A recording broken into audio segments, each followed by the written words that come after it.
The flashing red and blue lights in her rearview mirror weren't new, just another routine stop, another excuse. She knew the drill. Hands visible, voice calm, no sudden movements. But as cold metal cuffs clamped around her wrists, she wondered if they saw her at all. Days later, those same officers would stand in a courtroom, their smirks fading as she took the bench. This time, she held the power. The night air was thick with humidity, the city lights casting long shadows on the nearly empty road. She drove steadily, her hands at 10 and 2, her posture composed. The day had been long, and she was eager to get home, to shed the weight of her responsibilities, but a creeping sense of unease settled in her chest. A glance in the rearview mirror confirmed it. A police cruiser followed closely behind her, its headlights glaring in the darkness. She wasn't speeding. She hadn't run a light. There was no reason for them to be trailing her. Yet after years of experience, she knew better than to assume fairness would dictate what happened next. The flash of red and blue lights suddenly lit up the night. The siren blaring just once. A command, not a request. Her stomach clenched, but her face remained impassive. She signaled and pulled over to the curb, exhaling slowly before resting her hands on the steering wheel, clearly visible. Two officers approached, their silhouettes tall and imposing in the glow of the streetlights. One tapped aggressively on her window. "License and registration," he barked before she had even rolled it down fully. She complied without a word, reaching carefully into her purse, her movements deliberate. She knew how quickly situations like this could escalate. She handed over her ID and the car's registration, waiting as the officer scrutinized them under the beam of his flashlight. "What's the problem, officer?" she asked, keeping her tone even. "Broken taillight," the second cop said, smirking. She knew for a fact that wasn't true. She had checked her car just yesterday, but arguing would be pointless. "This your car?"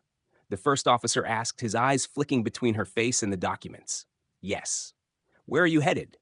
"Home." The second cop circled her vehicle, shining his flashlight inside, pausing at her briefcase in the passenger seat. "You got anything in the car we should know about?" "No. You sure about that?" His voice carried that sharp edge she'd heard too many times before, the one laced with unspoken threats. "I'm sure." The first officer let out a huff, shaking his head. "Step out of the car." She hesitated, knowing this wasn't routine. They had no reason to make her get out, but refusal would only escalate things. With careful movements, she unbuckled her seatbelt and pushed the door open. Before she could fully stand, rough hands grabbed her arm. "Turn around," one of them ordered. Her pulse quickened. "Am I being detained?" "You're resisting." That was all it took. Before she could protest, cold metal clamped around her wrists. A sharp click of the cuffs. The street was empty. No witnesses. Just her and them. One of the officers chuckled as he shoved her toward the patrol car. "Bet you never thought your night would end like this, huh?" The room was thick with tension, the kind that made even the air feel heavier. The officers sat rigid, their bodies betraying the nerves they desperately tried to mask. Their lawyer adjusted his tie, clearing his throat, trying to maintain the confidence that had drained from his clients' faces the moment they recognized the woman on the bench. She let the silence stretch, her eyes sweeping over the courtroom. The weight of her gaze alone seemed to shrink the officers in their seats. Gone were the smug grins they had worn just days ago when they threw her into the back of their patrol car like she was nothing. Now, in the harsh glow of the courtroom, they looked much smaller than they had that night. "Well?" she prompted, her voice cool, controlled. The defense attorney finally found his voice. "Your Honor, I believe there has been a misunderstanding. My clients were merely following standard procedure." Her expression didn't change. "Standard procedure?" She tapped a manicured finger against the bench. "Let's discuss that." She turned to the prosecutor. "Please read back the officer's report from the night in question." The prosecutor nodded, lifting a document from his folder. He adjusted his glasses before speaking. "The report states that the suspect was pulled over for a broken taillight." He paused, glancing at her before continuing. "However, a post-incident vehicle inspection confirmed that both taillights were in perfect working condition." The judge remained expressionless, but her eyes flicked toward the officers. They avoided her gaze. "Furthermore," the prosecutor continued, "the officers claimed the suspect was uncooperative and resisted arrest. However, Body camera footage, now entered into evidence, shows that she complied fully with all commands. A few gasps rippled through the courtroom. The defense attorney shifted uncomfortably. The officer's jaws tightened. "Tell me," she said, her voice steady, "was I resisting arrest when I asked why I was being detained?" Neither officer spoke. "Was I uncooperative when I handed over my license and registration without hesitation?" Still, silence. She leaned forward slightly, her presence suffocating. "Was I a threat when I stood there, hands visible, while you cuffed me?" The second officer, the one who had smirked at her in the street that night, cleared his throat, shifting in his chair. We weren't aware." She cut him off with a look so sharp it could slice through steel. "You weren't aware of what? That I was a judge? That I had power? That I wasn't someone you could throw into the system without consequence?" Neither of them answered. She leaned back, exhaling slowly. "The truth is," she said, her voice softer now but no less sharp, "you weren't following procedure. You were following prejudice." A murmur swept through the courtroom. The officers sat motionless, the weight of their actions pressing down on them. And for the first time, they understood. Justice had finally caught up to them.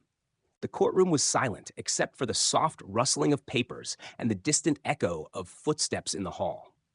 The officers sat stiffly at the defendant's table, their faces pale, their arrogance now replaced with a cold, creeping fear. They had walked into this courtroom expecting another routine hearing, a slap on the wrist at worst. Instead, they had found themselves face to face with the very woman they had demeaned, arrested, and tossed into the back of their patrol car. And now she held the gavel. The judge adjusted her glasses and looked down at them, her expression unreadable. "We will now review the evidence," she announced, her voice carrying effortlessly through the silent courtroom. "Prosecution, please proceed." The prosecutor nodded and pressed a button on the courtroom's display system. A large screen flickered to life. "This is footage from the body cameras of Officers Connolly and Morris on the night in question." The video began to play. The officers in the footage were seen pulling over a car. The driver, the judge herself, appeared calm, her hands on the steering wheel.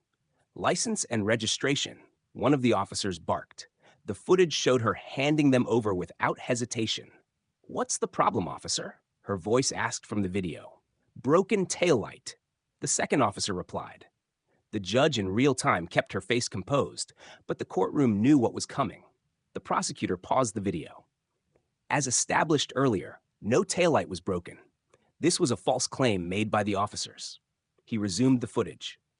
The courtroom watched as the officers ordered her out of the vehicle. Even through the grainy body cam footage, the forcefulness in their handling of her was evident. The handcuffs clicked around her wrists.